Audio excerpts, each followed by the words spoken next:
흉가 체험.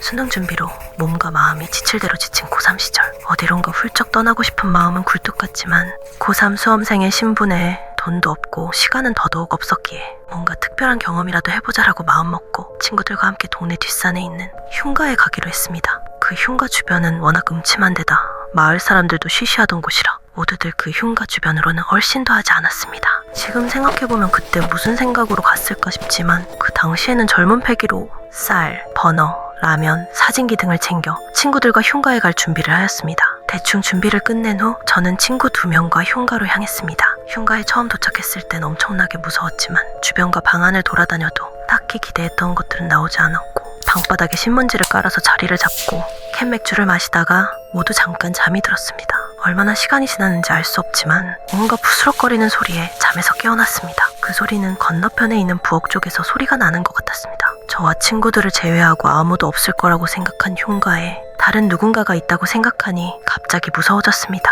저는 자고 있는 친구들을 흔들어 깨웠고 친구들도 그 소리를 듣고 잔뜩 겁을 먹었습니다. 그래도 혼자가 아닌 3명이 있으니까 귀신을 때려잡을 수 있지 않을까라는 근거 없는 자신감이 생기면서 부엌으로 다가가 문을 열었습니다. 아무것도 보이지 않는 깜깜한 어둠 속 어디선가 부스럭거리는 소리는 계속해서 났습니다. 저희는 랜턴으로 부엌을 비추어 보았고 아무것도 보이는 것이 없었지만 소리는 여전히 들려왔습니다. 부엌에서 들리는 소리가 아닌가 싶어 다른 방으로 가보려 하는 순간 부엌의 구석에 비친 랜턴 끝에 지저분하고 너덜너덜한 치맛자락이 보였습니다. 덜덜 떨리는 손으로 조금씩 불빛을 옮겨 비추자 너덜너덜한 지저분한 소복을 입고 정돈되지 않은 회색빛의 긴 머리를 풀어헤진 채 저희가 가져왔던 쌀을 먹고 있는 여자가 있었습니다. 그 여자의 얼굴은 입은 비정상적으로 찢어져서 웃고 있고 코는 문드러져서 없는 데다 눈은 검은 자가 없이 흰자만 부릅뜬 모습이었습니다.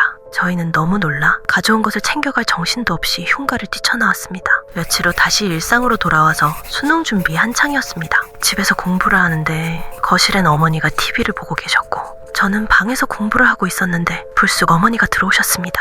얘, 너 라디오 켰니? 아니요, 공부하고 있었어요.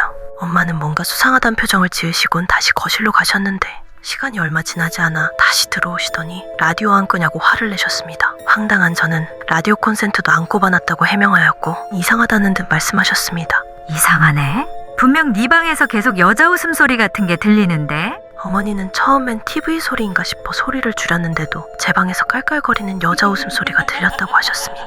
그런데 이상한 일은 그뿐이 아니었습니다. 다음날 저녁 그날도 저는 제 방에서 공부를 하고 있었는데 일을 마치고 집으로 오신 어머니께서 제 방문을 확 열고 들어오셔서 갑자기 호통을 치셨습니다. 야, 너 누구야? 저는 이게 무슨 일인가 싶어 영문도 모른 채 엄마의 흥분을 가라앉혀드리고 호통을 치신 이유를 물어봤습니다. 엄마는 퇴근 후 집으로 들어오시는 길에 제 방의 창문을 보니 웬 여자가 제 뒤에 서 있었다고 하셨습니다.